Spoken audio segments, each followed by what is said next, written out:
What's up, Dave? Hey, what's going on, Adam? Good to see you, buddy. You too, bud. All right. Great. We finally get to connect. It seems like only maybe a couple of times a year or so, or a few in passing in town. But I'm glad we finally set the schedule up and arranged the podcast. Yeah, happy to be here. Thank you again for the invite from you guys and the WhatsApp crew. So yeah, it's awesome. Of course. Of course. No, you've had an impressive career, and you're here in Tehachapi and raising the family here. Yeah. Both you and your wife are in Renewables, as I understand, too. We are, yeah. So I at least right now, I find myself in energy storage, and my wife is working over at Airstreams Renewables as the director of finance, which I'm extremely proud of her for that. Yeah. Ran into her a month or so ago, and we got to catch up for a few minutes. Yeah, she mentioned it. I was really like, she was like, Adam came by. I'm like, oh, did you have a chance to say hi? And she's like, yeah, that was so awesome to say hi. Yeah, that really was. It really was. Okay, energy storage, you don't put in that renewable bucket? I do, right? Because if you think back to, and let's take a travel back in time to the GE Brilliant 120, right? So that one initially had energy storage capability in the basement. True. And so, I think we've all been trying to figure out, what do we do with the energy that we produce from intermittent resources like wind or solar? How do we collect that and actually use it in the grid? And so I think energy storage bridges that gap. While it may not necessarily be quote unquote renewable, it still falls into that renewable category. It really does. It really does. Mm-hmm. And the transfer and flow of energy in and out is very similar to what you might see in solar, in wind, right? It's not just one way. There is some consumption. There is, and you have production. Essentially, it's like a piggy bank, right? So, the cool thing about it is, you can use it when you need it. So it's basically like socking away pennies and nickels and dimes. That's right. Use it when you need it. Mm-hmm. How long have you been in energy storage? Oh gosh, 5-ish years, a little over 5 years now. Okay. You've seen some evolution then, because energy storage is not that old. It really isn't. At the utility level. No, and even back when I worked at EDF, I had one site up in just outside of Chicago that was one energy storage site, but it was so small, 3 megawatt, 1 hour.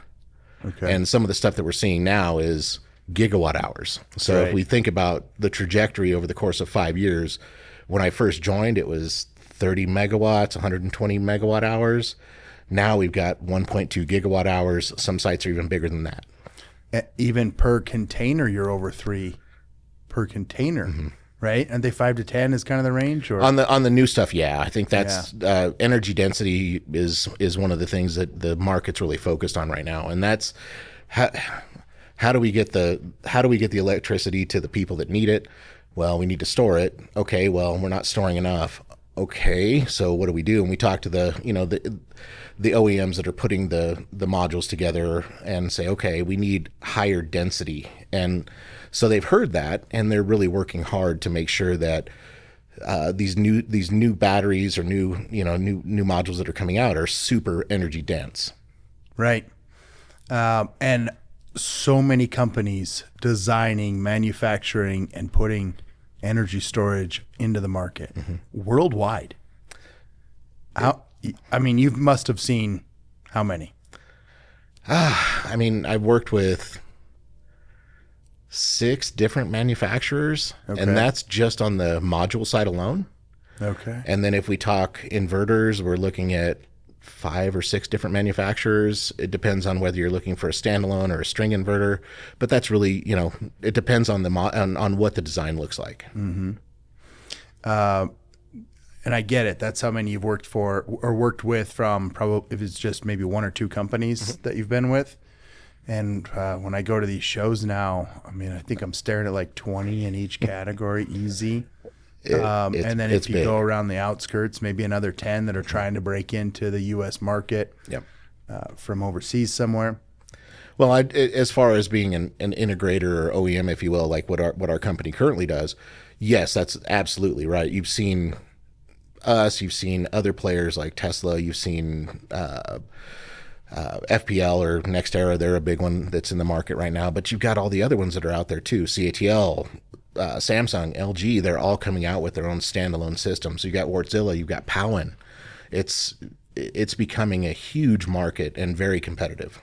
Right. Okay. So you said integrators. So you're taking multiple OEMs and then designing one energy storage plant. Yes, up until recently. Oh, okay. So yeah, we've done a shift where we're actually manufacturing our own modules. We're still working with the power conversion integrators like PE, EPC, and so on. But yeah, that's the next step for us. Is we manufacture our own enclosures, and then now we're working towards manufacturing our own battery management systems and modules themselves. So that'll be coming out very shortly from us. Very cool. A lot of evolution there. Big time. Over 5 years, I didn't know that I'd see it, and it's come a lot quicker than I think we were ready. A lot quicker than I had anticipated, for sure. Okay. Where are you guys doing some of your manufacturing? We've got a facility in Utah. We've got facilities going on. I don't remember where GTI actually is now. That's probably bad that I don't know that. But we've got one other facility that we're working with. That's all right. There's a lot going on. And then we have a manufacturing facility in Vietnam as well. Okay. All right. So still global, a little U.S. presence now. Yep. That there's more and more U.S. presence being demanded, I think, through our regulatory body. Yeah, I think so. Obviously, like I don't want to get too politically focused on this, but the tariffs have been a big topic of conversation, and got some people questioning market stability and whatnot. But it's also been a benefit. So if you think about the Inflation Reduction Act and what they were doing, they were trying to bring a lot of things back home, right? So domestic content. And that's been one of our primary focuses, even prior to the IRA being something that was signed into law. So we've been really focused on trying to do what we can at home, and then, utilize the global outreach elsewhere. Nice. The IRA did help. It helped a lot of companies, and it helped the country too, didn't it? It did. Yeah. It really did. I don't get into politics at all. I understand the concept of tariffs. I guess I hope it helps us. It's any person's guess at this point right now. Well, let's hope the people making the decisions aren't guessing. I hope so. That'd be good for all of us. Okay, nice. But so that started off with work with the OEMs, develop, integrate, build, produce, and now we're doing stuff in house, and still developing, integrating, and producing. Yeah. Yeah, you guys have had a lot of growth. Significant. Yeah. I think when I joined, we were 175 people globally, and now I think we're just over 2,000. Whoa. And that's in 5 years' time. 5 years. Yeah, it's 10x growth year over year, which 175 is crazy. to 2,000. 5 years. That's huge. Okay, things are going well. I hope so. Yeah. Yeah, that's right. Those people making the decisions, we hope they're making good ones. That's right. That's right. That's right. Everyone do a good job. Yep. Everyone do a good job. All right. So you clearly see a future in energy storage. I do. I do too. I think, the key to any sort of energy production is there's got to be a place. And again, I'll just go back to the piggy bank, right? You got to have somewhere you can store it and then draw on it when you need it. And I think that's what energy storage is doing. So if you look back at the blizzard or the very cold temperatures that happened in Texas, right? Would energy storage have made a big difference in that? Certainly, right? Because we do operate within certain temperatures, but we've got heating and cooling elements within. So hopefully the energy is there when they need it. And so, I think one of the things that we saw last year, especially with the rolling brownouts and stuff that were going on in San Diego, a lot of that was really helped, by energy storage within the SDG&E market, PG&E market. So I think that's where we're starting to really see the benefit of that. Yeah, agreed. Right. So a couple of common goals, at least for the citizens, right? It's that we need more energy independence so that we don't have brownouts, that we aren't affected so much by weather fluctuations. And then for the people in their houses, so they keep a fair price, right? Because the price can really change depending on what grid you're on or the state and things like that. Absolutely. I remember it was back in, gosh, when did the Super Bowl get frozen over? Was that 2010 when that happened? 2011, something like that, right? Okay. But it was in Dallas. And the site that I was running at the time was getting $5,800 a megawatt hour for production because no energy provider was able to produce at the time because everything had shut down for cold weather. And we had 3 wind turbines of 180 running. And it was like magic. It was gold to them. Major money for the year. Yeah, they're like, get whatever you can do. Can you get 5 on? Can you get 6 on? That's it. And that was what we were trying to do the whole day. It was crazy. No, we still hear stories of that going on in Texas. Oh yeah. Oh yeah. And a lot of energy storage going down there. So I mean, the goal is that helps. Absolutely. Right. Helps everybody. It is amazing how that price can fluctuate so much, especially in a merchant market based, type environment, right? Because that's really what Texas is. There are some power purchase agreements, but for the most part, it's merchant and bidding into the market. So yeah. Okay, so it helps the consumers, right? Helps the families, helps lead us into more of an energy independence. Yep. It buys us time. It gives us, I think, the opportunity to apply different types of power production. It does. Right? So you aren't stuck with maybe it's only oil or you get, gas or nuke, but you can do wind, you can do solar, maybe it's hydro, maybe it's some other idea I haven't even heard of yet. Yeah, and I think that's the beauty of energy storage in general. It's kind of agnostic on where the power comes from, right? So as long as it can charge and discharge, it really doesn't matter. Yeah. So, you can have solar, you can have geothermal, you can have whatever out there. You can have, cogen plants. Yeah. It really doesn't matter what the, where the power source is as long as it can charge. Yeah. Okay. I just had a silly idea. You started at Nexco 03. Okay. So you weren't around for the Enron stuff. I was there. No, when I was working up there, I actually did work on the Enron Hill, funny enough. Okay. And Nexco had picked up the contracts for the bankruptcy filings, right? So we were working for the lawyers essentially, or the court, to maintaining that facility until they could decide what to do with it. So that somebody could buy it. The wind turbines over here? Yeah. All the V15s, V17s, and Zon 750s. Worked on most of those, yeah. Okay. All 939 of them that were up there at one point, and I don't know what it's like now. I think there's 15. Oh no! No, there's still a lot. Yeah, there's still a lot of V15s on the I should know this because Gibby gave me a tour a while ago and told me, but I think it's over 100. It's a lot. Yeah, there's still the Zawea 3 projects still look like they're still around from the Zon Wind Energy Association days. So. Zon days for sure. Okay, but energy production, new concepts and ideas. Have you seen the Enron egg on like Instagram or YouTube or something, maybe Facebook? I haven't. I don't know what's going on, but I think they show an egg about this big and it sits on your table and it produces electricity. A nuclear fission concept. And near as I can tell, Dave, it's complete satire. I think it's complete for fun. But you got to check it out because we talked about, just different ideas on how to make energy that we haven't thought of. This is like tabletop fission. I don't know how I'd feel about having a nuclear reactor on my dining room table, but which is why I think it's somebody having a whole lot of fun. Yeah, AI these days. People can do anything with AI. Yeah. All right, I'll show you a video afterwards. Yeah, please. That'd be hilarious. It's pretty funny, but it's the old Enron crooked E. Oh my gosh. Logo. I don't even know how they got their hands on it, but that's floating around. I think that's going to be around for forever. You know, I still have a crooked E plaque from the original Zon 750 installation. Nice. So I wonder if one of these.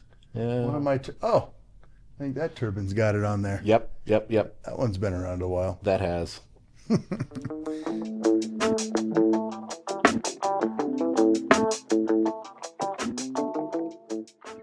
we'd like to thank our sponsor, Altair Energy Services, and their highly trained, expert technical staff, leveraging decades of renewable power management experience into customized solutions for everyone to meet their energy goals and contribute to a better future for all.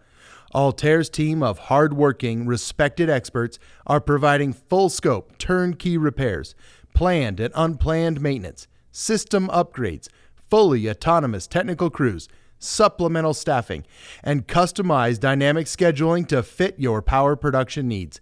Contact Altair at info@altairenergyservices.com and learn more about their wide range of capabilities across multiple power technologies and platforms. All right, good. Well, so energy storage, it offers those opportunities. It does. It really does. Awesome. Yeah, I think that's the thing, right? I mean, you hit on it earlier, energy independence, right? We want to be independent of, let's just say, extraordinary means of producing energy or having energy available. And I think that's what we've been doing with energy storage. So, yeah, agreed. All right, but you did go back a ways. So, Anexco, the V17s. Yep. But you've seen some other turbine types. Oh yeah, I've so that the beauty of working up on the Enron Hill was it exposed me to Zon 750s, the Zon 750i, right? Yeah. The first SSB pitched turbine. Yeah. V47, which I'd never worked on before, and then V17s, V15s. You know, but there's only so much you can do in Tehachapi. Sure. Right. I mean, there was a lot of wind turbines out there, right? My dad started back in 81. So there were Lowlands, Blue Maxes, you name it. There were so many different variations, but the beauty of moving as you kind of, I don't know, I joke lovingly that I kind of ended up where the wind blew me. Mm-hmm. So I ended up in Palm Springs, right? Not bad. And so I was working on Danwin 160s, Micon 108s, Micon 65s, bonus, V27s, like you name, NEG Micons, right? Yep. So the 1 megawatt turbines. And I was like, it was cool. It was really neat. You got to see a lot of different things there. And then over the course of, well, I stopped working in wind, I mean, roughly 5 years ago. So I've seen everything else out there, right? The megawatt class stuff, the Mitsubishi 1000As. I've seen GE 15s, tons of different variations of GE 15s, right? Oh, yeah. And then even with the wind, was it Wind Boost, I think, what they were selling, which was 1.7 or 1.8. So then the 185s and, Vestas, Siemens. So I've been around quite a few different platforms. Very cool. Can't believe you mentioned Wind Boost. I was one of the field engineers on that program developing that. That was a fun one. Yeah. Wow. It's funny how our careers were just 1 degree of separation for so many years, yet we weren't quite ever connected. Yeah. I mean, professionally. It's the way the wind works, right? I mean, it's a small community. Same with storage, same with solar. Renewables as a whole is still a very small, tight-knit community. People talk, when I remember like somebody would say, hey, we're talking with Adam Tiefendahl. I'm like, oh my gosh, I know that guy, right? Like this was back when I was working in Texas, and I was like, okay, well, what's he trying to do, and what do you need from him? Because I'll reach out, Yeah. And they said, no, he's great. We were set. So well, that's great. Yeah, my teams were happy. So there we go. Oh, perfect. Let me fix that for you. I guess I hit it a couple times. Get that out of your way. But it's funny. It's where the wind blows you. Mm-hmm. And then you have to keep this sort of Rolodex of contacts going, right? And then folks change jobs. We all do. You did. I did. Who's in that job where you just were? We need to make a phone call and make something work. So this how to network, and if I dare say, because I've been in the world the last 2 years of advertising, marketing, branding, sales, it's a monster. It is. And, nearly 28 years myself, it's still a lot of work to keep up with, all of these folks and companies and new companies. We just rattled off, easily, it could be 40 different companies in energy storage globally that touch our country, and now we have more, it's nuts. I just did 2 conferences in the last 2 weeks where I was telling you about this, and it's a whirlwind. I mean, some of it's a little bit of, reminiscing with folks that I've known before, but it's a small piece of it. It is. There's so many new humans and companies. And I think the one thing, like, we have to realize this, because I'll go out on a limb and just say I'm no spring chicken anymore, right? I'm not the 20-year-old that started out there climbing wind turbines. I'm definitely far older than that at this point in time. But, as we start to age out of the game, the people that we've known for many, many years are aging out as well, right? And so it's the people that are backfilling that we really depend on to keep the success of the different groups together, right? Whether it be wind, solar, energy storage, whatever. That's exactly right. And then, if we're not spring chickens, it's also part of our job to share that with the new folks, coming into the industry and tell the stories and teach. Mentor. Yeah. That was, I look back at my first 6 months in wind was, I'm not without its problems, right? I came, I had just left. I'd left firefighting. I'd left mason concrete work, and said, you know what? Maybe I'll just give this renewables thing a try. But it was so dependent on my partner's willingness to teach me, and a lot of the guys that came out before me were very afraid to teach anyone anything because they thought that it puts their job at jeopardy, right? And it just took that one person. So I went through 3 partners in 6 months. And that third person actually gave me the time, and it's a name that but gave me the time, taught me, made sure that I was going to be successful in my job, and that had a huge impact on me. So once I was given the opportunity to do the same, absolutely, I taught everything I knew to anyone that was willing to hear. Yeah, and I think that's one of the things that I think has kept us successful in the wind business, is realizing that you can't just hold it all in and try to defend, protect your position. No, it gives you the opportunity to advance and move on to another role. That's it. Okay, I will drop a name because I was real young, maybe 20 years old. And it was Dave Schuligan. He gave me the responsibility to hire a few people that would work for me. And so he's telling me how to do it. And he said, only hire people that are better than you. Yeah. If you don't train somebody to replace you, you don't get to go anywhere. Yep. I mean, and then he sort of walked away. I think it was a really quick meeting. But boy, that stuck with me. It does, right? And then for everything else, whether they worked for me or adjacent, or it didn't matter, right? It was just share information. And then I had the opportunity to go on somewhere else. And the whole team got better and better. And absolutely, you have to share the information. And the other thing is, as a responsible leader, like, that's the one thing I think a lot of people feel like, okay, Adam and Dave are up here talking. You guys have done well. You guys must just have fallen into management, right? And I know that's not the case with you. I know it's not the case with me. I started out wrenching greasy fingernails just like everybody else. Oh, yeah. But part of that is just planning for succession, right? Making sure you train your replacement, and absolutely, like you said, surrounding yourself with people that are smarter than you. I tried to do that in my current role, and I've done that in every other role. Like at EDF, I would like to just go out on a limb and say that I probably had one of the strongest management teams out there. And it was because I took the time to work with folks and teach them. And, something as simple as a site book, right? That it was like, hey, if you got hit by a bus tomorrow, would someone else be able to come in and do your job? Yep. And we didn't necessarily have the opportunities to train, intertrain, right? Or train between departments and train between groups. But that book, it was the same at every project you went to.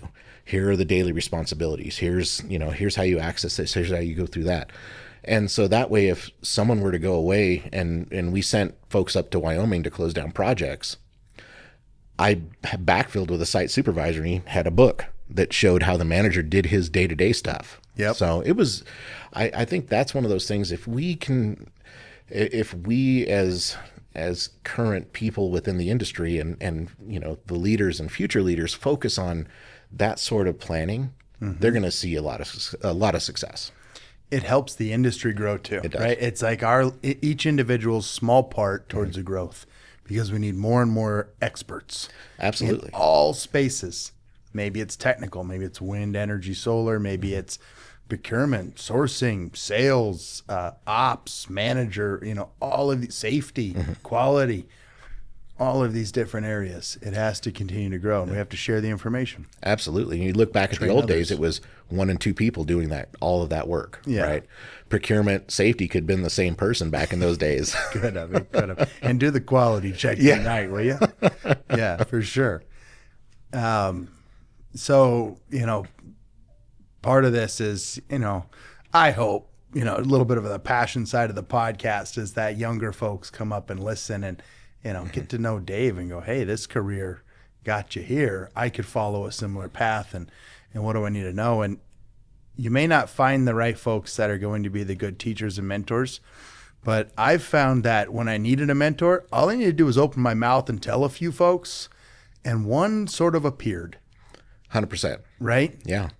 And the other part of that is just being, be open and willing to take criticism, or not necessarily criticism, but constructive criticism, right? So, the folks that come directly out of school programs, they don't necessarily know how to keep themselves safe on a wind project. No.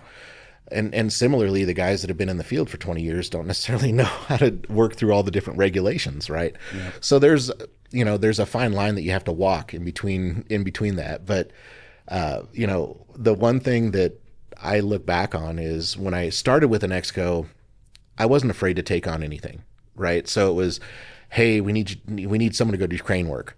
Okay. Yeah. What are you looking for me to do? I've never done it before, but I'm willing to, right? So just be willing to go the extra, put that extra effort in there, go the extra mile, right? I look back at my trajectory through an Exco, and it was, okay, well, we need people that are capable to switch high voltage, medium voltage. Mm-hmm. Okay. I'll put my hand up for that. I'm here to learn. Yeah. Yeah. Crane work.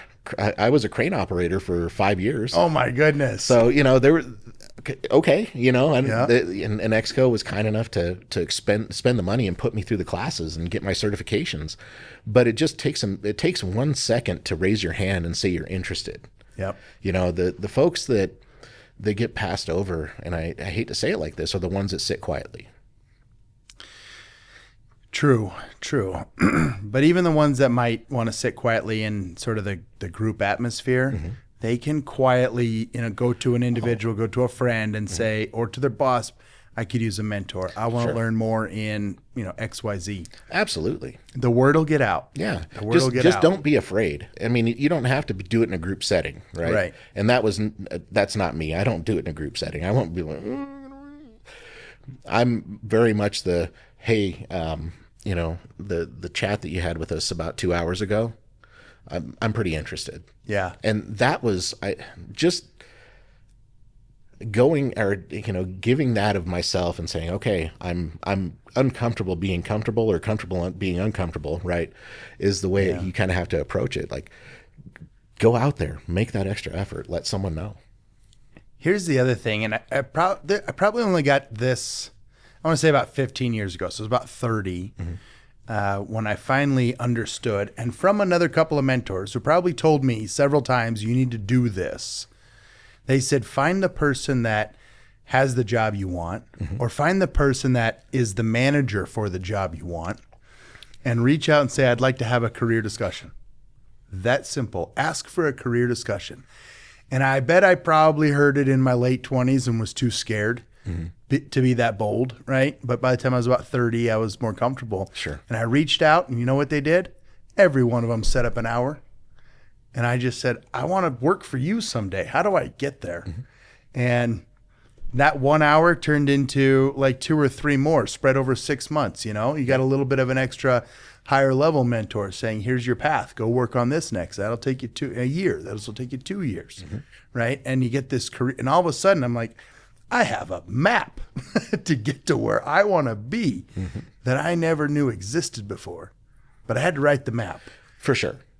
So, if you want to go do a job somewhere, reach out to that person's boss and say, I'd like a career discussion, and see what happens. Yep. I think that's a good point. It really is. And it could be as simple. I've been a mentor, I've been a mentee, right? And I think that the beauty of that is, from a mentor's perspective, it gives you an ability to show what you know and teach the future people that are out there going to be doing that particular role. The mentee side of it really makes you kind of internalize it and say, okay, what do I want to do and how do I want to get there? And so you kind of work through that in your own head and say, okay, I have a plan. How do I get there?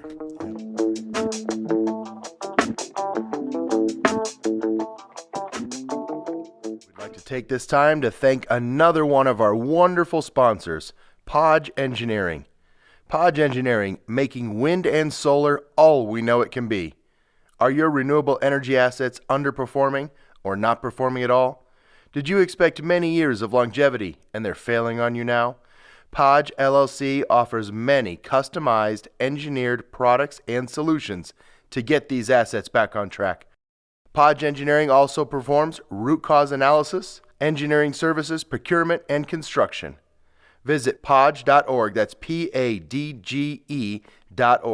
Remember Podge, making wind and solar all we know it can be. Now, when I got into wind, I didn't have a plan. No. I needed a solid paycheck. And, that was the nice thing about wind was that it paid year round.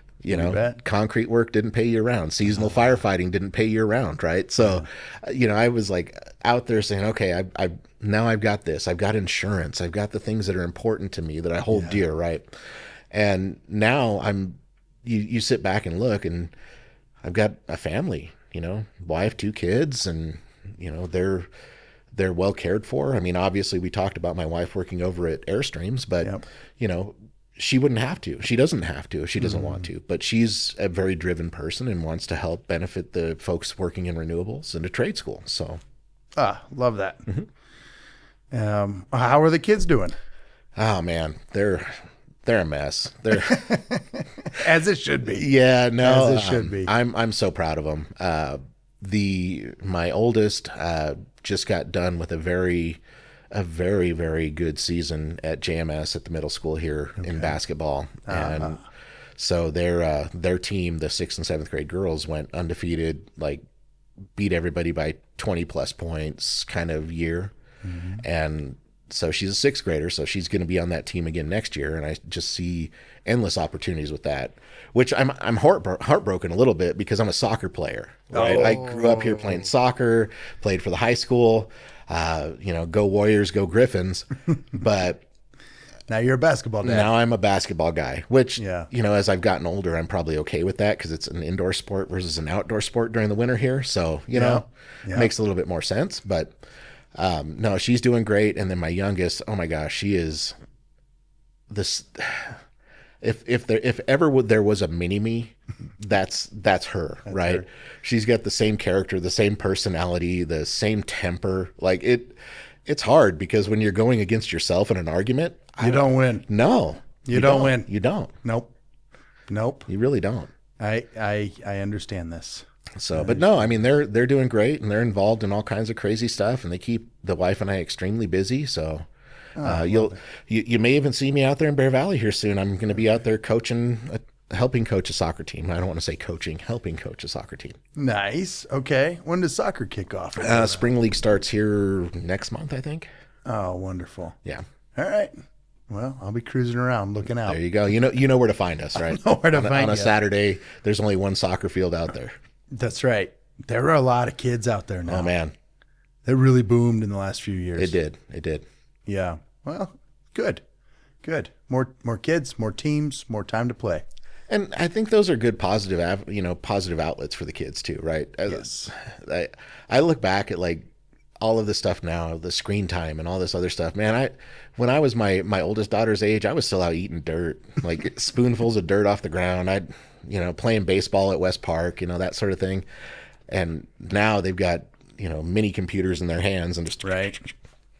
So okay, Bear Valley. Well, the kids play soccer around Rocky Mountain Elk. They do. So keep an eye out. Yeah.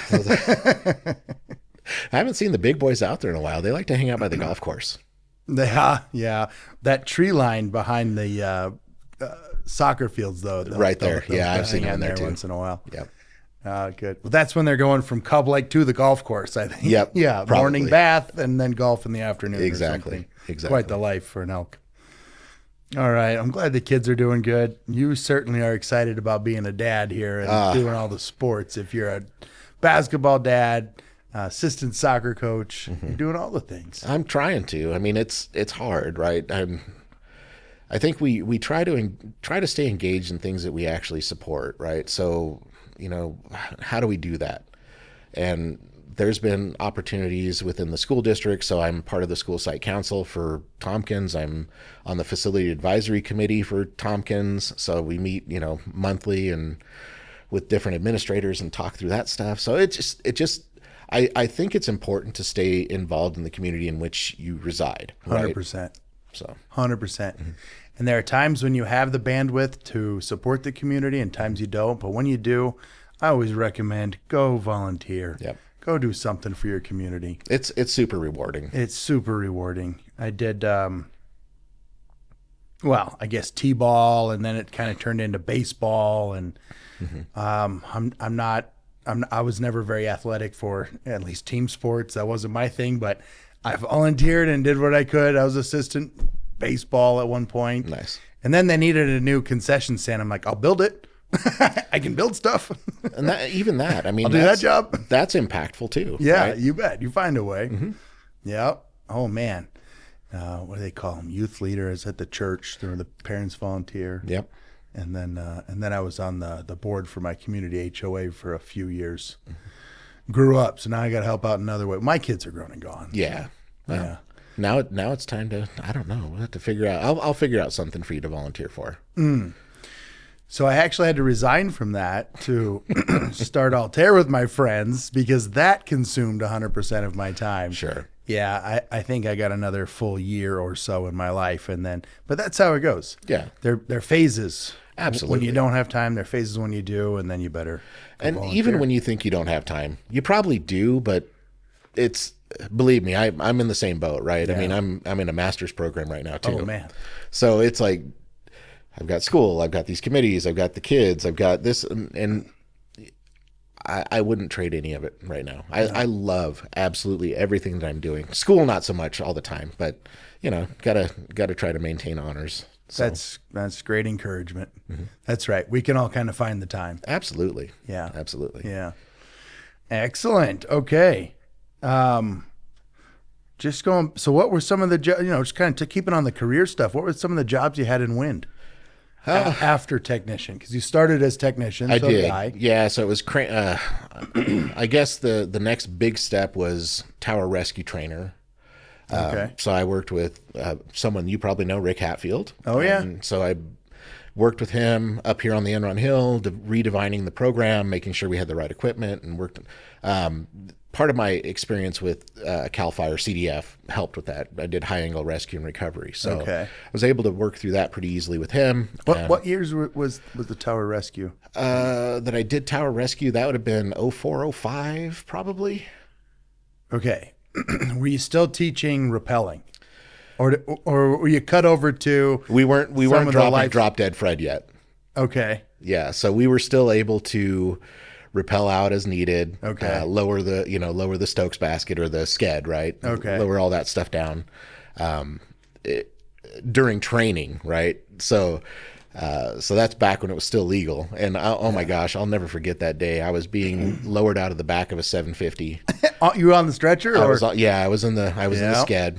And sked, is that the name? Yeah, okay. So it was in the sked, strapped in, and I'm nervous. I'm a big old nervous wreck. Like, oh my gosh, please tell me that they did this right. Your life is in the hands of all the people that you I probably hanging out at the dive bar the night before. And I had just trained them, right? So I'm like, oh my gosh, is my training right? Did I do it right? Check every knot. But how do you show confidence in the people that you trained? Yeah. You put yourself at risk.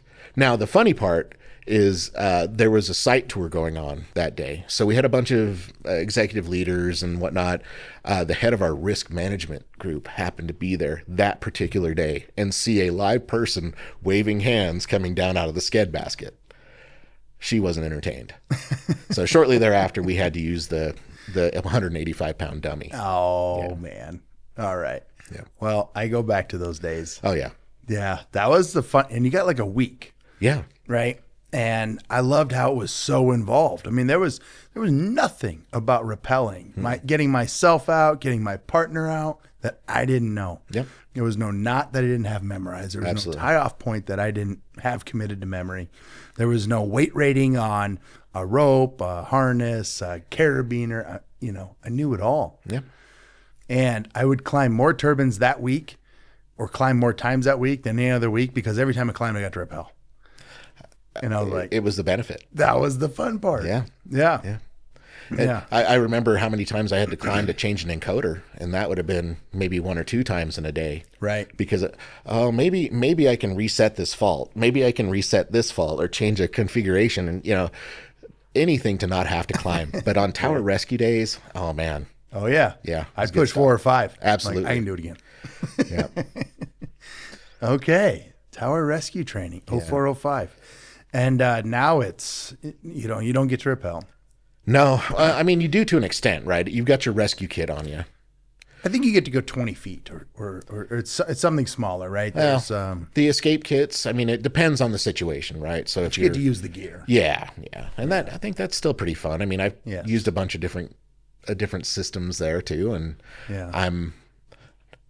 there's 1 or 2 out there that I think are far superior than others, but I'm not gonna name drop. So there we are. And new ones being developed all the time. Oh yeah, I just saw one. It's on the back of the harness, on every harness.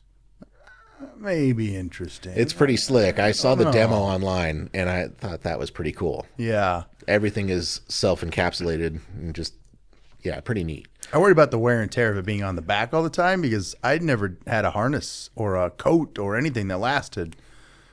2 years max. Are you admitting to backsliding? That's not what I'm saying. By the way, I could slide down pretty good. No, I mean, I think about that. There's a lot of us that did that back in the days, right? I mean, just lean back against the tower and We at least take a break, yeah. and then you get covered in oil somehow. You get snagged on something somehow, right? There's always wear on it. Sure. Yeah. Sure. I mean, any of the gear that we use, there's always wear and tear. There's on always wear and tear. Yeah. Yeah. Okay. I didn't know you did that. it. Yeah. So did that, and then obviously you heard the crane story. So they asked if I would be willing to. Well, first question was, do you think you can get your commercial driver's license? And I said, yeah, probably. Sure. I had my my firefighter B, Okay. so it wasn't too different, right? I mean, it was. Not completely foreign. Yeah, I mean, just do the same checks and the same stuff. The driving test was far different. I didn't realize you actually had to parallel park a boom truck, Okay. and that was really probably one of the hardest things that I ever had to do. And I'll admit to this right now in front of everybody, Let's hear in front of the camera. The guy that took me down there, because obviously I couldn't drive there because I was just on a permit, as the evaluator had her back turned to me, or turned to him, he was telling me which way to turn the wheel. So he's doing this and that, because we hadn't practiced that, right? Okay. Like they had changed the requirements of the actual test since he had his. Oh, it was fresh information. Yeah. So he's like, okay, well, doing this number. And then when I get there, he'd do that. And, so I perfectly parallel parked a boom truck, but no, that's not right. That's not true. I did back up a little too far because the head of the crane boom was sticking out beyond the lines. I got So, you. You passed. Yeah. You passed. That time, yeah. Okay, yeah. And then you figured it out afterwards. So it was new. Absolutely. Yeah. Yeah. I think when I went to go do my crane license, I had maybe had 10 hours of seat time in a crane at that point. And that was so, it's a 50-50 thing, right? You have to pass the written exams and then you have to pass the actual demonstration. Mm-hmm. And I think they gave us a little bit of grace because they put us on an old 40-ton Lorraine that was from back before my dad was born, probably. Mm-hmm. And there was a throttle leak, so they had to pin the throttle, and so they were pretty understanding when the boom started going down real hard, and they were okay. But yeah, so that was super cool. Again, that was a story of me just raising my hand in a room saying, I want to do this, right? And you found out later you had a knack for it. Yeah. I mean, I enjoyed the crap out of it. It was so much fun, and I got to play in some really cool cranes, right? 265s, 400s, all hydro. I couldn't do the crawlers, so Okay. they're lattice boom cranes, but Yeah, conventional. yeah. Well, okay, just to counter that and just to share with folks, I also raised my hand at one point in my life, said, I want to operate a crane. And I was given some training, pretty darn unofficially, not on working hours, but they were going to give me a shot. And I had done good operating like all the other, equipment around the area. And as it turns out, I'm not that good at it. I don't have a knack for it. But I raised my hand. Somebody gave me a shot, a little bit of time, did a few lifts, and things like that, and did a few jobs on the side. But yeah, I didn't have a knack for that. I wasn't the guy, but I tried. And no one can. I mean, that's something that no one can ever take away from you, right? Because you went out there, you put the effort in, you tried. Mm-hmm. Did I think I would be a good crane operator? No, I didn't. I didn't know, right? I had operated some front end loaders and things like that. That's one thing that I didn't say. I actually had a job up with the Alpine Forest HOA and got to operate a track hoe and some other stuff up there, doing that stuff prior to any of this. So, playing with the throttle, making sure you just crack the valve open just enough on the hydraulics. I mean, that was getting that touchdown helped there, but that was 10 years before I did any of that. So okay, yeah. So you had a little bit of a break, but to the point where two people that raised their hand and said, "I'll try." That's it, right? You had a knack for it. I didn't have a knack for that one, but you still got to try. Yeah, raise your hand. I'll try it. Reminds me of that scene from Ricky Bobby. Does anyone want to go fast? I'll go fast. I'll go fast. Yeah, worked out for Ricky Bobby. It does, right? I mean, he was. If you ain't first, you're last. And he was first quite a bit. That's right. And last quite a bit too, unfortunately, because he wrecked. But that's a big thing, is just not being afraid, right? Not being afraid to put yourself out there. Well, I always say, be afraid, but step forward anyway. Yeah. Right? Yeah. Because that's the thing. So, I was afraid when I did it, but I was more afraid of not trying something. I think that I'll step forward, and I'm afraid, I'm not comfortable, but I'm more afraid of just missing an opportunity that absolutely might be good for me. And I think, I said this earlier, but like, be comfortable being uncomfortable, right? And when I interview folks that are coming in, or potential candidates for our organization, I'm like, how comfortable are you being uncomfortable? Mm-hmm. And they're like, that's a very weird question. I was like, look, I mean, part of this job is we're going to put you in spots that you're not going to be comfortable in. Yeah. Whether it's an engineering role, a finance role, it doesn't matter, right? It could be anything. It could be a technician in the field. But just, you have to be comfortable being uncomfortable and being smart enough to raise your hand when something doesn't smell right. Yeah.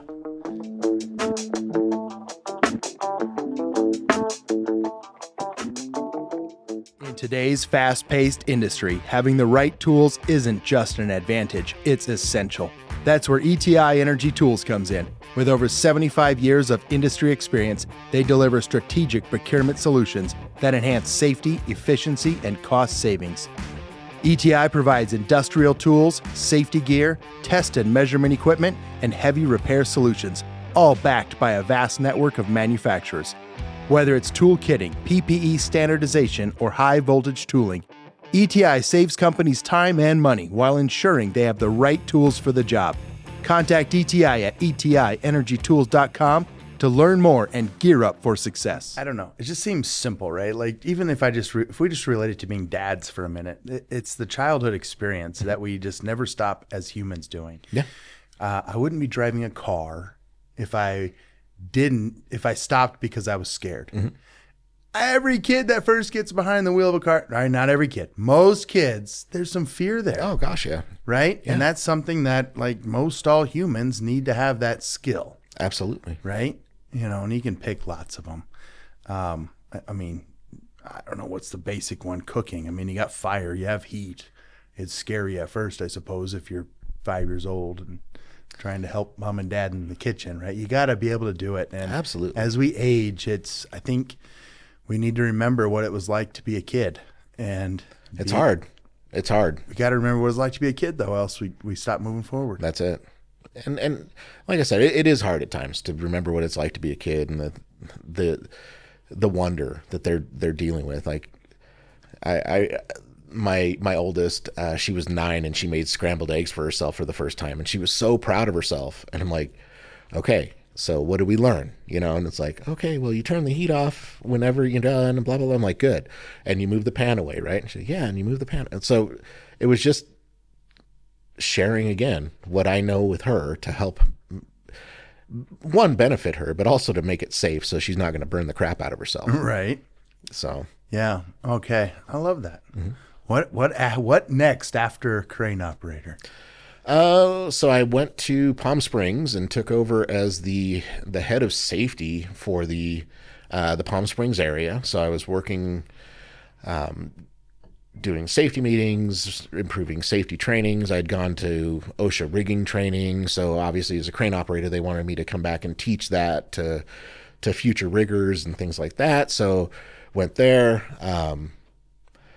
And then I kind of fell into a supervisory role. Okay. And it was the Alta Mesa site with the V27s and Danwin 160s. Sure.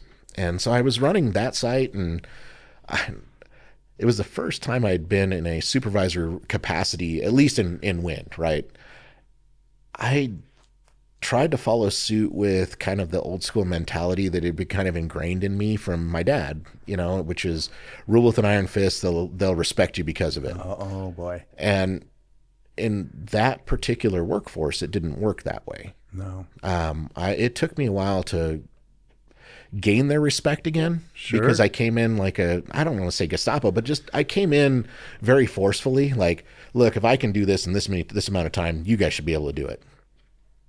It wasn't until I actually started climbing with them to understand what was actually happening that made sense. Once I understood because I had never worked on a Danwin 160 or a V27. Mm-hmm. So I was like, yeah, I've worked on a V15, a V17. I can get 5 maintenances done in a day. Right. Why are you guys taking a full day to do one on a V27? I'm like, oh, well, we're doing this and that. And okay. So finally started going up and working with them. And I think that changed a lot of their mentality towards me because I was putting through a conscious effort to understand the issues that they were facing on the day-to-day, right? And that's, I don't know, I kept doing that all the way through until I left EDF. And like even in Texas, I would clear my calendar on Fridays, and I was maintenance technician Dave. Like I would go up there. I wasn't area manager. I wasn't, anything else. I was just maintenance technician Dave, climbing up tower to do whatever they needed me to do. Yeah. And I tell you what, I pushed rags a lot for those guys. Sure. I did a lot of hub cleaning, pushed rags. But I also got to work with them and kind of go through the process of here's your checklist. Does it make sense in the order that it's in, right?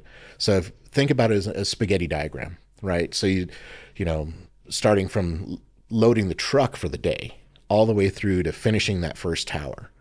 How many times are you going from the front of the nacelle to the back of the nacelle? Mm-hmm. And so I was really trying to show them, like, let's work back to front or front to back, whichever makes most sense to this crew.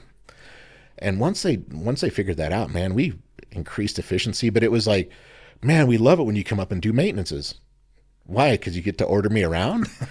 And they're like, no, because we actually get them done so much quicker. And, you think about 5 people inside of a nacelle. That's a lot of people, right? That's a lot. But to me, it was worth it. That effort, that working with the teams was so worth it to me because, one, I got to climb. I actually missed it. You get into a management role, you don't always get out there in the field as much. Right. And so every Friday I knew I was getting a climb in, or 2 sometimes, right? If we finished one early, we were going back up. And so I was like, okay. And that was helpful. I think that really helped build the respect of the people that worked for me and around me. And I think that was one of the things that, if you think about impactful leaders, they don't necessarily lead from the back, right? They're not sitting there armchair quarterbacking. They're right there on the front lines with you. That's right. So, and you had to rebuild your reputation with your own team. Yep. I want to dig into that because so many people make this mistake their first time being a manager, or maybe even the second or third. But before I say that, I mean, managers get out to the field. They do. Yes, get out there. No, get out there. No matter what, managers need to get out to the field. A lot of people make that mistake. Yeah. First time manager, come in real strong, thinking you have to sort of have this commanding presence, demanding respect. I've heard that. I'm like, that's never how you get respect from anyone, right? And typically, tell me if I'm wrong, but it's the manager that never really got any kind of soft people skills kind of training, like learn themselves, what personality styles are mine. How do I read others? How do I communicate properly? How do I motivate people? All of those, psychology kind of tidbits that you learn, I think, they don't get taught. So you go in with whatever your own idea is. And I love that you told a story that you had to rebuild your reputation, your relationship with your team. Typically, I've seen managers have to get moved, or they have to choose to move and go, I got to disappear and go somewhere where they don't know me and try again. It is typically what happens, but you rebuilt it and it didn't happen overnight. No. It was a long effort. Ultimately, the goal to be a good manager, be a person that other folks want to work for. I mean, that's it. And if you come in any style of a person that you wouldn't want to work for, guess what?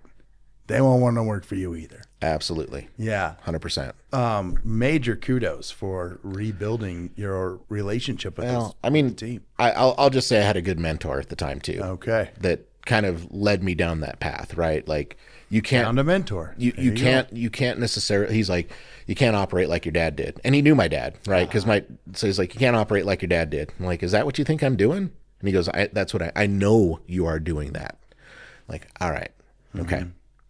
And so once I, that little bit of knowledge drop on me, really did change a lot. Very cool. Got a mentor. How long did it take to fix that situation with the team? I didn't have a whole lot of time to do it. Okay. So we were running right into the windy season out there, right? 6 months, maybe. That's pretty quick. And the gentleman that I replaced was very well liked and loved by the people on that site. So, it was like, I wanted to differentiate myself from him, but at the same time, you just, how do you work through that? And I've talked about this a couple of times, not on the podcast, but on some internal trainings. For a first-time manager, following a great manager is the toughest thing to do, and often you shouldn't. You just shouldn't your first time. It's just, if some big name band opens and then your local band follows, everybody's going to leave. Yep. Right? It's no difference. Or comedy, pick it. But it's really tough. It can be pulled off, but you need a mentor to get through. Without a mentor, boy, that's going to be a tough situation. It is. And that's that, or it doesn't necessarily need to be a mentor. It could be just a trusted advisor, someone you can bounce ideas off of, right? Sure. And are they mentors? They're quasi mentors, I guess, would be kind of the way I would look at it. But, there's people that I still call to this day, and maybe not my mentor itself, but I'll call people and bounce ideas off of them. Hey, what do you think about this? Am I out of my mind? And they're like, no, you're good. Or yes, you are absolutely out of your mind. What the hell are you thinking? So yeah. All right. Thank you for sharing that story. I spend a lot of time talking to whoever I can, it seems, about how to be a good manager. And you telling that lesson learned story, I loved it. That was fantastic. I'd like to think that I've done a decent job, but man, there's so much work I can still do even today, right? I think there's times when I led a team of 10 direct reports and 120 technicians, all the way down to what I lead now, which is 4 people. Yeah. So it's very different, right? Sure. And just understanding that everybody's a little different, right? Everybody needs to be dealt with a little differently. They're all individuals. And I've really been focused. There was something, I went through a leadership training. God, it's been, oh my gosh, 15 years ago now. And it was listen and understand with empathy. And I think that's something that has still, to this day, still kind of resonates with me. Like, you can listen, but you have to understand and be empathetic, right? To an extent. Yeah. And so, like, if someone brings a problem to you and you're like, okay, talk through it, unpack it. All right, give me a few minutes. I need to really get my head wrapped around this, and then come back to them, right? So, I think managers back when I first started, it was a lot of, I don't know, empty promises, sort of, right? And so you're like, oh, we're going to move you up to this role, or we're going to do this with you. You can't do that. You've got to be able to follow through. And I think that's something that I learned a long time ago, is like, just follow through with what you say you're going to do. Say to your ratio. Yep. It affects every single human in life. Yep. Well, all right. What happened after that was Alta Mesa Manager. Yep. Yeah. And then, so let's see, an Exco was still an Exco at that time. So I had an opportunity to basically there were two tracks at the time. One was the safety track. The other one was the management track. And so I decided that I wanted to go management track. Not that I didn't like the safety side of it. I still do, right? I've even had a role at Fluence as a director of safety and quality. Okay. So still very near and dear to my heart, but how do you teach your people, right? So, so I took the management track, ended up in, of all places, Lubbock, Texas, and had a 180 megawatt site out there. It was the first time I had ever officially managed a project, right? Okay. And so I was nervous as all get out. They brought us out super early, so I was there watching concrete hit the ground. Ooh, that's early.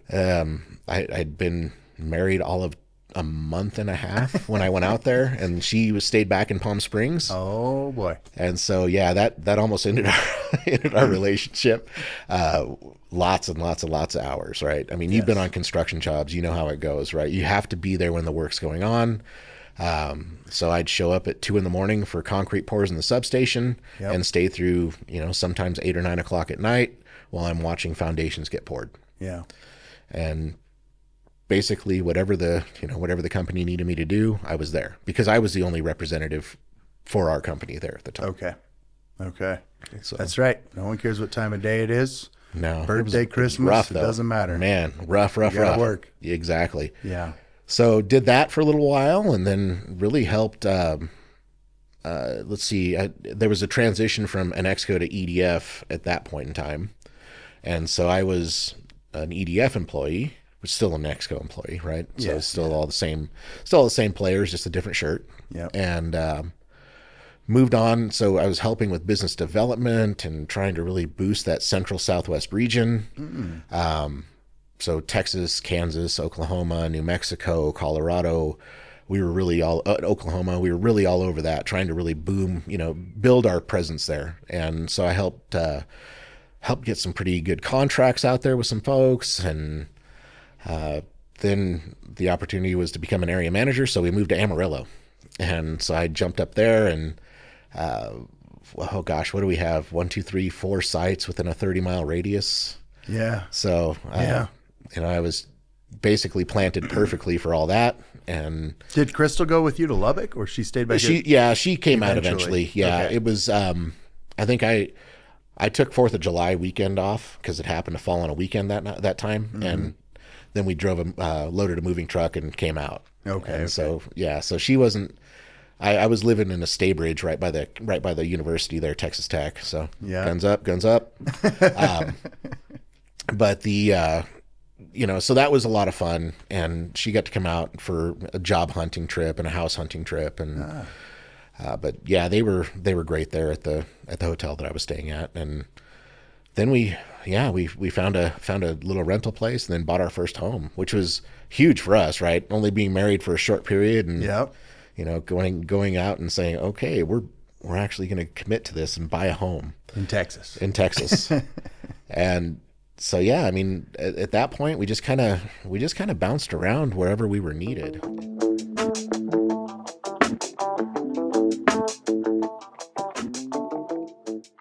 This episode brought to you by RST Cranes. With over 30 years of experience, RST Cranes brings the industry expertise to every project. From wind turbines to solar inverters, mining operations to industrial construction, RST Cranes is your heavy lift specialist, located in Tehachapi, California, and serving the surrounding areas.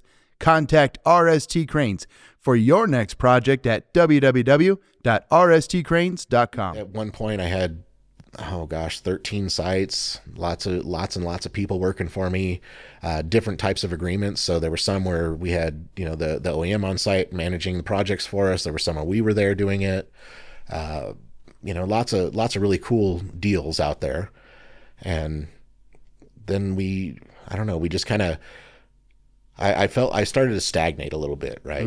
Because at this point I had been with the company less than 10 years, and I had been, seeing progressive growth, right? And here I am stuck. I felt like I plateaued a little bit. And so I took on balance of plant projects from Texas to Maine.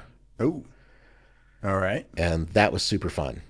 Had a lot of great folks working for me out there, and got to go see some really cool places. Had Bangor, Maine, probably one of my favorite places of all in this entire country.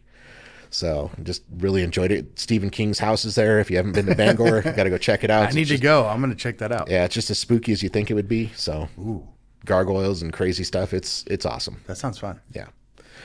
And then I was given an opportunity to come back to Tehachapi, which kind of accelerated our return back. We had a 5-year plan. We knew we wanted to get back because my folks are getting older. My family, my family, her family are all we're kind of within California. So we wanted to get back and at least be somewhat close, right? Because grandkids, we were the only family, or the only side of the family that has grandkids right now. Yeah. So, that was a big decisive factor for us, and came back and spent some time working over at Whirlwind and Solar. Oh, yeah. And then, the opportunity arose at Fluence, and I was like, I wrote a paper on this when I was doing my undergrad.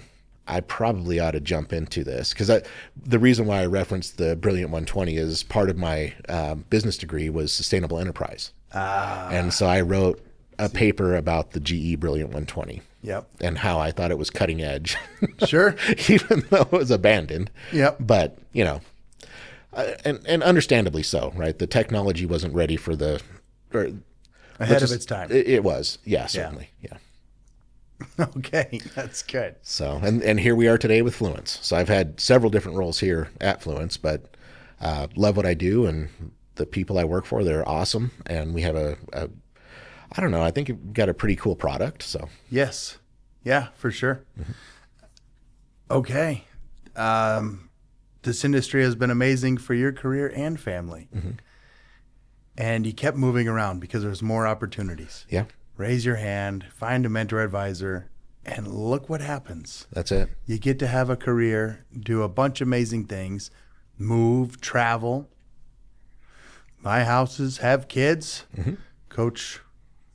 assistant coach soccer. Yeah, thank you. Assistant. Become a basketball dad. You didn't see that one coming. I really didn't. No. I was gymnast dad. Didn't see that one coming. Hey, I didn't know anything about that. That's right. I think we always look back. Like the wife and I, we really try hard to look back and like, has everything we've done been worth it? Right? Has the juice been worth the squeeze? Yeah.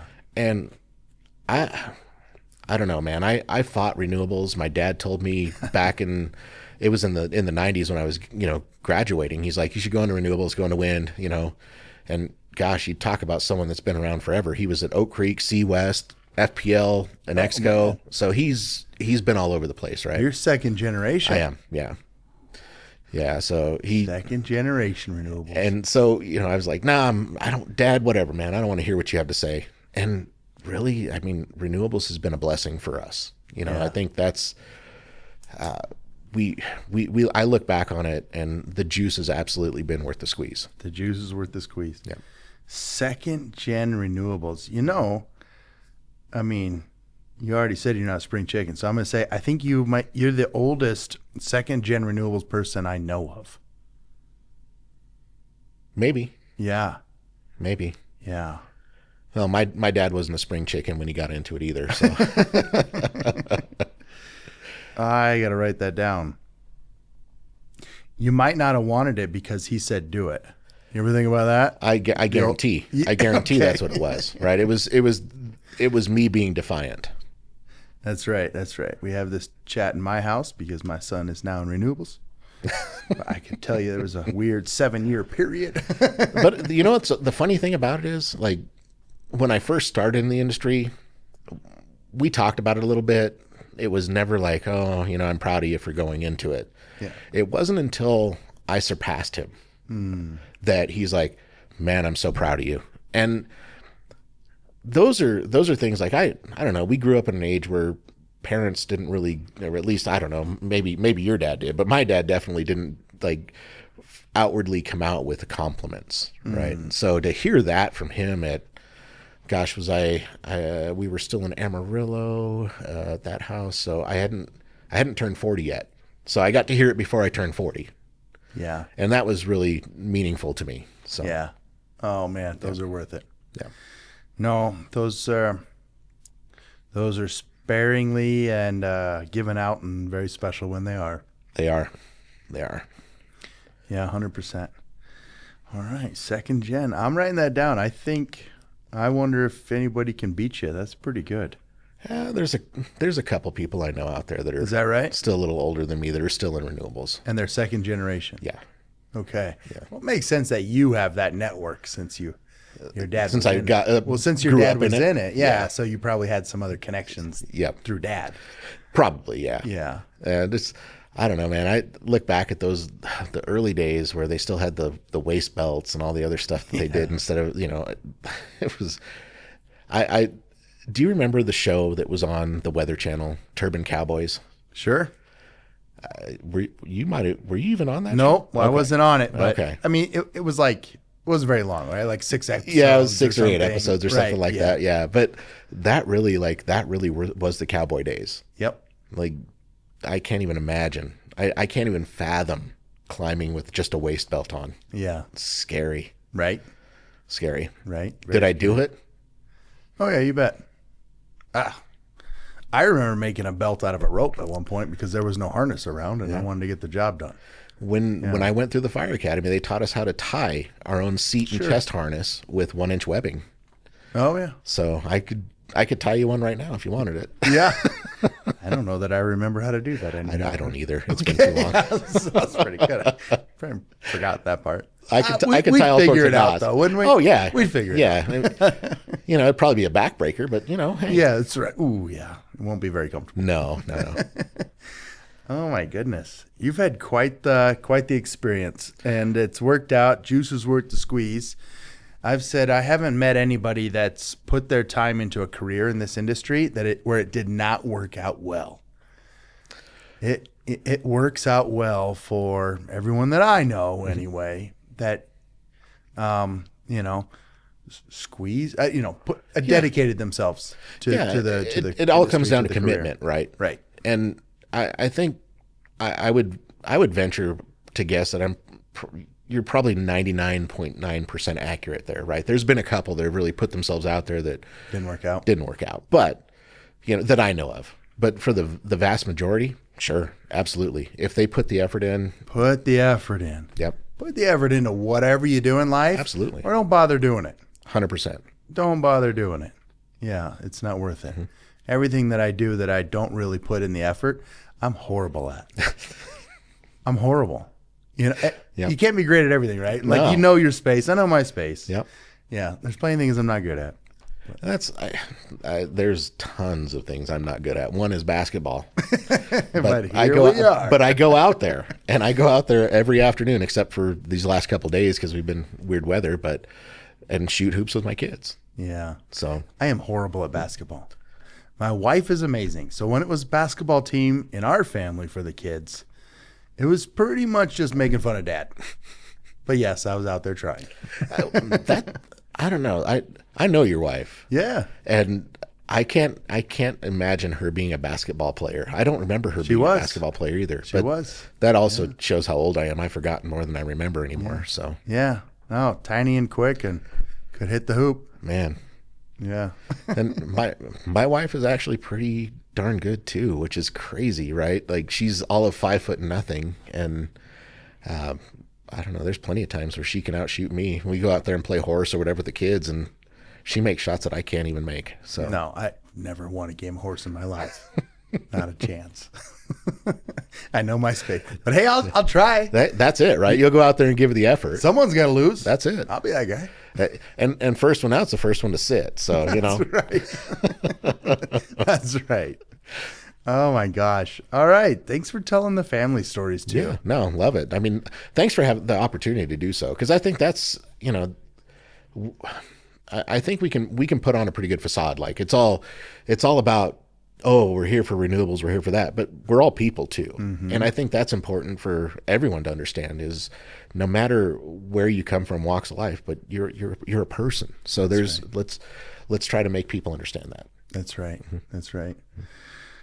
Dave, this has been a fantastic visit. Oh, it's been so much fun, Adam. This has been great. Yeah, I'm glad we got to reconnect here. I bet you I could probably go for another hour and a half, but I'd be missing dinner if I did that. So well, we won't do that. We all know how important your family is to That's you right. now, That's and right. I love that. You know why you're doing it. That's it. All right. Well, thanks, Dave, and have a good dinner. I appreciate it, Adam. Thank you.